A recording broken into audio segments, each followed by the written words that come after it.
네, 안녕하세요. 멘탈이 전부다의 철이형입니다.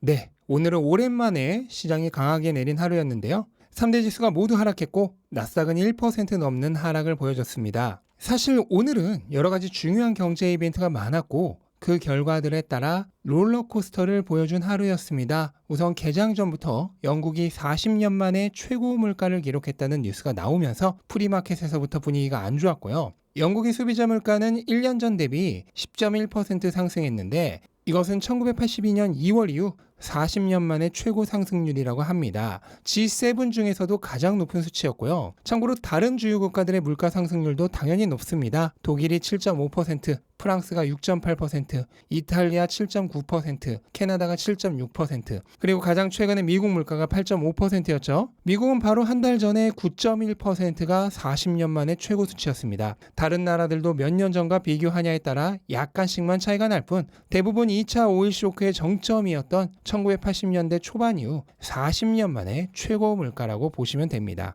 근데 사실 영국 중앙은행은 물가가 이렇게 오르리란 걸 알고 있었습니다. 왜냐하면 연말 물가 상승률을 이미 13.3%로 전망해 놓았기 때문이죠.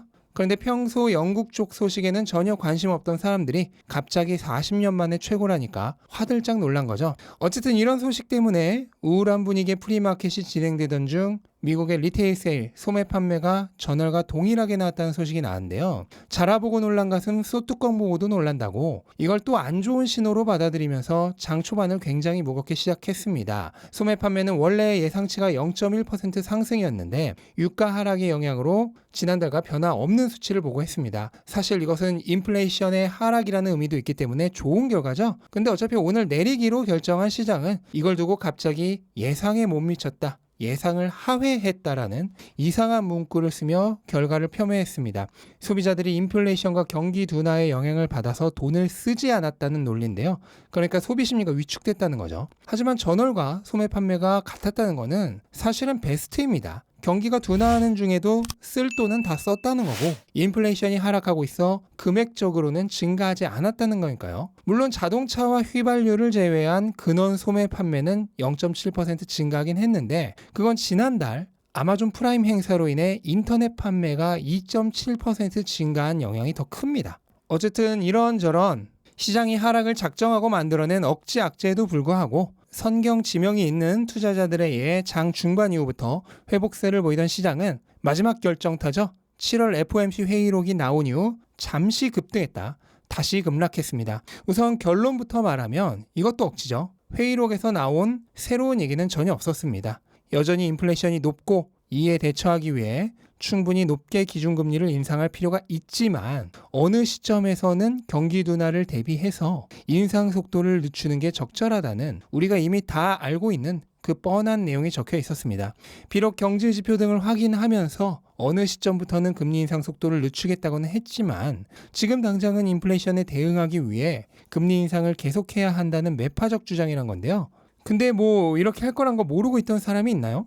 실제로 연준의 회의록 보고 이후 거의 5대5였던 채권 시장에서의 9월 금리 인상폭 예측치는 6.5대 3.5 정도로 0.5% 금리 인상 쪽이 상대적으로 더 상승했습니다. 이건 채권 시장에서는 회의록을 비둘기파적으로 해석했다는 뜻이죠. 다만 10년물 채권 수익률은 상승하기는 했는데 10년물 채권 금리는 당장의 금리 전망이 아니라 장기적인 경기 전망을 포함한 금리에 영향을 받는 수치고 또 최근 급락에 따른 조정 차원에서의 반등의 의미도 있기 때문에 현재 시점에서 크게 중요한 요소는 아니라고 생각을 합니다. 결과적으로 오늘과 같은 결과는 우리가 조울증 걸린 시장의 하루하루의 결과에 전혀 연연할 필요가 없음을 다시 한번 상기시켜준 하루였습니다. 어차피 오늘과 같은 날은 최근 가팔랐던 상승세에 대한 조정을 하는 게 목적이었죠. 그리고 충분한 조정이 될 때까지 앞으로 며칠이나 1, 2주 정도 더 떨어질지도 모릅니다. 그걸 누가 알겠습니까? 어디까지 조정을 할까요? 상승분의 3분의 1? 절반? 아니면 다시 바닥까지 가서 이중 바닥을 만들까요? 그럼 어디서부터 다시 반등을 할까요? 이걸 하나하나 다 맞출 수 있는 사람은 없습니다. 그리고 그런 예측으로 투자를 하려고 해서도 안 됩니다. 본인이 예측에 정 자신이 있으면 돈생 강사하는 타이밍, 분할 매수하는 타이밍을 조금 조절하는 정도로 하면 충분합니다. 이건 제가 라방에서 개념을 충분히 설명을 드렸죠?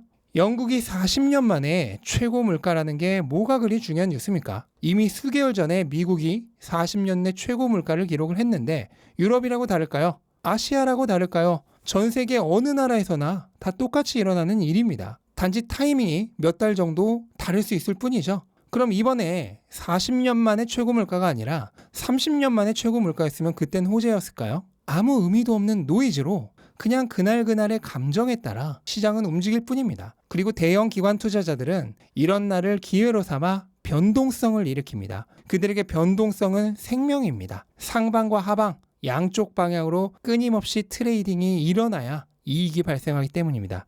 저는 감히 단언할 수 있는데요. 영국이 40년 만에 최고 물가이던 42년 만에 최고 물가이던 이미 미국이 수개월 전에 40년 내 최고 물가에 들어섰고 전 세계가 비슷한 상황에 놓여있다는 걸 모두가 알고 있는 이 순간 이 뉴스는 그냥 아무 의미도 없는 노이즈입니다. 얼마나 의미가 없는 뉴스일까요? 옆집 강아지가 오늘 트름을 5번 했다는 뉴스보다 가치 없는 뉴스입니다. 왜냐하면 옆집 강아지 소식은 최소한 트래픽은 발생시키지 않기 때문입니다. 반면 오늘과 같은 이런 무가치한 노이즈는 무의미한 트래픽만 발생시키기 때문에 오히려 해악입니다. 이런 뉴스로 인해 하루하루 등락하는 시장에 여러분의 감정까지 일희일비하는 일은 없으셨으면 좋겠습니다. 제가 이걸 뭐라 그랬죠?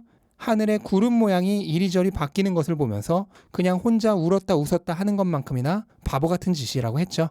그리고 시장은 항상 이런 뉴스들을 이용해 투자자들의 감정을 선동하고 불필요한 거래를 발생시키기 위한 변동성을 일부러 준비한다는 사실을 잊지 않으셨으면 좋겠습니다. 이러한 주식시장의 특성에 대해 약간의 이해만 있더라도 오늘 같은 이벤트에 멘탈이 흔들리는 경우는 발생하지 않을 것입니다. 네, 오늘 영상은 이것으로 마무리하겠습니다. 영상 도움되셨다면 구독과 좋아요 부탁드리고 즐거운 하루 되시기 바랍니다. 감사합니다.